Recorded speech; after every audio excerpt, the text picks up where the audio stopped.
నా movie promotions చేస్తుంటే ఈ బ్రదర్స్ నన్ను గుర్తుపట్టారు. మొత్తం 7 minutes మాట్లాడారు. అసలు గుర్తుపట్టారు. పని చేస్తలేదా? హైదరాబాద్ నుంచి వచ్చారా? పవన్ మీ పేరు? ఇప్పుడు మీ రీల్స్ అన్ని ఆల్మోస్ట్ మీకు ఫాలోవర్స్ 10K ఉన్నప్పటి నుండి ఫాలో అవుతున్నాయి. ఇప్పుడు రెగ్యులర్ గా ఆల్మోస్ట్ అన్ని ఒకేలా ఉంటాయి. డిఫరెంట్ గా చేస్తే పబ్లిక్ లోకి వెళ్తుంది. మీరు డిఫరెంట్ గా తీసింది ఏంటంటే సింగిల్ షాట్. నేను యూట్యూబ్ లో మీరు లింక్ ఉంది 7 minutes అది నేను చూసా. ఛాలెంజ్ ఇచ్చారు కదా లాస్ట్ 100 వీడియోస్ చేసా అవుతున్నాయి, బానే అవుతున్నాయి. కన్ఫర్మ్ గా మీకు ఓపెనింగ్ డే 1 ఇన్స్టాగ్రామ్ లో 49K ఉన్నారు. అందులో ఆల్మోస్ట్ 30K వస్తాయి థియేటర్స్.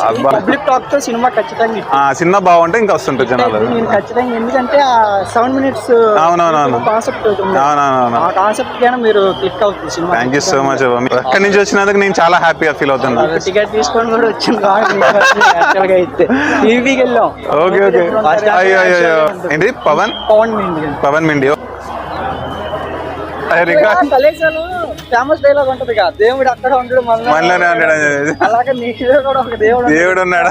ఇంత ప్రమోషన్స్ నీలో నమ్ముకొని నువ్వు చేస్తున్నావు కదా, చేసినప్పుడు ఖచ్చితంగా ఇష్టం. ట్రైలర్ చూడడం మర్చిపోకండి. నా ఛానల్లో ఉంటుంది ఆర్ యూట్యూబ్ లో సూపర్ రాజా ట్రైలర్ కొట్టిన వస్తుంది. 6 minutes లో ఒక్క సెకండ్ కూడా స్కిప్ చేయరు.